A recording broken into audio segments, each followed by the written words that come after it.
Сакам да кажам на прво и да се благодарам за досегашното работење и успесите кои што ги сносиме, ги донесуваме како основно и средно образование, дека општина Кавадарци од оваа година малку посериозно ќе почне да се занимава со основното и средното образование. Не во делот дека до сега сме били несериозни, меѓутоа знаете дека и инфраструктурно, како основни и средни школи сте комплетно опремени сите, и во делот од спортски сали па до комплетна реконструкција на сите школи кои што имаа потреба за реконструкција. Ставивме и фотопанели за производство на електрична енергија, тие школи што немат во иднина ќе добијат. Во делот на програмата за работа која што има средните училишта, нашиот интернат за сместување на ученици е во функција и моментално се реновира, така да 65 деца ни се благодет кои што доаѓаат од други општини и се примарни за стручните средни училишта. Во она што значи ученици со талентирани можности и добиени награди, знаете дека одвојуваме буџет скоро од $1.000.000 за нивна награда, стимулација и за менторите и за учениците. Втора година поред на иницијатива на председателот на Советот, за првачињето одвојуваме скоро $1.000.000. И се она што е потребно за нашите најмлади, а и за наставниот кадар, ние како општина комплетно ќе го застапуваме да постигнеме подобро образование. И ова година тендерот е во завршна фаза за потпишување на оброк за секој дете од прво до пето оделение.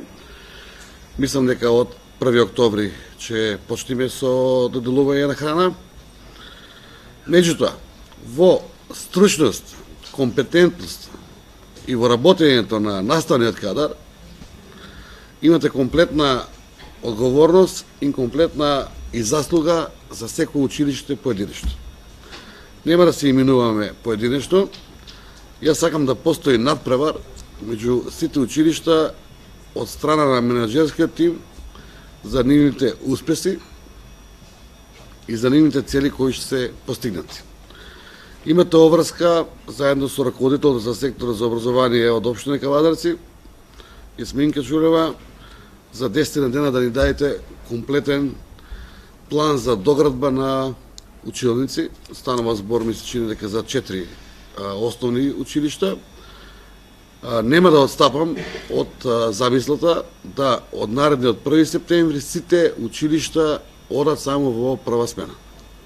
Така да ве молам тука да бидете попрецизни, рационални, се што треба да изградиме, да го постигнеме тоа и од 1 септември да одиме во прва смена или наутро на училиште. Со тоа мислам дека се подобре и квалитетот на наставата и концентрацијата на учениците, меѓутоа че имаме и во сите основни училишта продолжен престој, затоа што и сами знаете дека со опаѓањето на тенденцијата на учениците може да се јави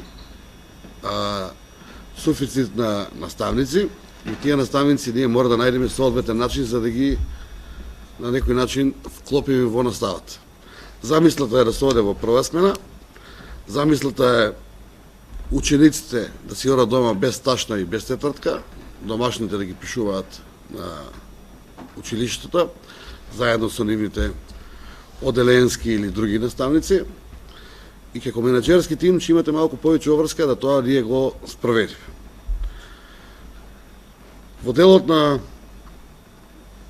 распределбата или реорганизацијата на самите школи, време е уште сега, ако е крај на септември, да разговарате со секторот кај нас, да видите дали имате потреба за нова реорганизација. Пошто и сами знаете дека некои училишта ова година се соочија со проблем за упис на прва оделенче. Еве конкретно Динко Данџо Габар од Кавадарци, не заради друга намера или цел, меѓутоа заради регионот кај што го има во делот на постара популација и сите други структури, имаше најмалку прводеленчиња. Исто се случи во Тоше Велков Пепето, а некаде во некои школи имавме дури вишок на прводеленци.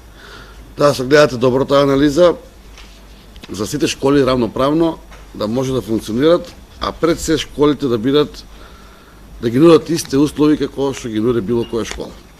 Нормално, менаџерството е тоа кое што ќе ви даде за право да се надпреварувате меѓу школите и од сегаш имало надпревар, ама тој надпревар да биде со докажување на поголеми успеси, добивање на поталентирани деца и она што го имаме како талент да може да го искористиме во понатамошните наши структури во средно образование, високо образование, утре и во општеството. Образованието претрпи многу промени последниве 10 години. Многу промени, знам дека е тешко да се пратат сите тие промени кога се прават на државно ниво, па воведување на екстерно оценување, па укинување, па размислување за други работи. Сето тоа прави турбуленци и притисок кај сите наставници и менаџери. Но јас, еве, од оваа говорница и како градоначалник, како прв човек на градот, ќе кажам дека вие не треба да бидете подложни на притисоци од било кој друг, освен да имате свој став и како менаџери и наставниот кадар да може да ги поттикне учениците да направат подобри резултати.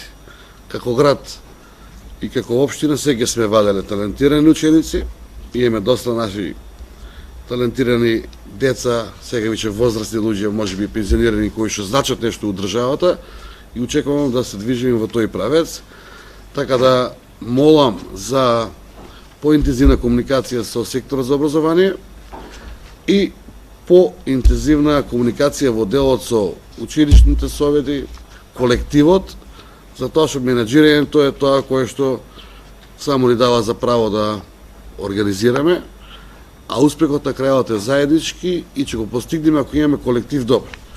Во моментот и до сега не сме имале никаден проблем. Мислам дека ќе продолжиме во исти правец, учебната година на сам почеток и во овие три цели кои што ги кажав: едносменско работење, реорганизација на теренот и потребите за училниците да ни бидат таргет, за да можеме да постигнеме наредната година септември да имаме подобра учебна година.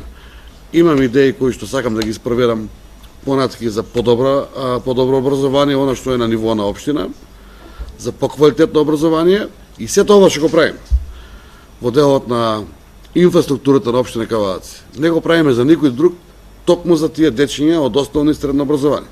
Дали е сега реконструкција на отворен базен, дали е изградба на затворен базен, дали е изградба на ски патека за скијање, дали е изградба на тениско игралиште или било што, тоа е токму за нашите деца, за да можат да и по спорт, и по физичко образование, и по сите други насоки да бидат во делот на општеството на високо ниво.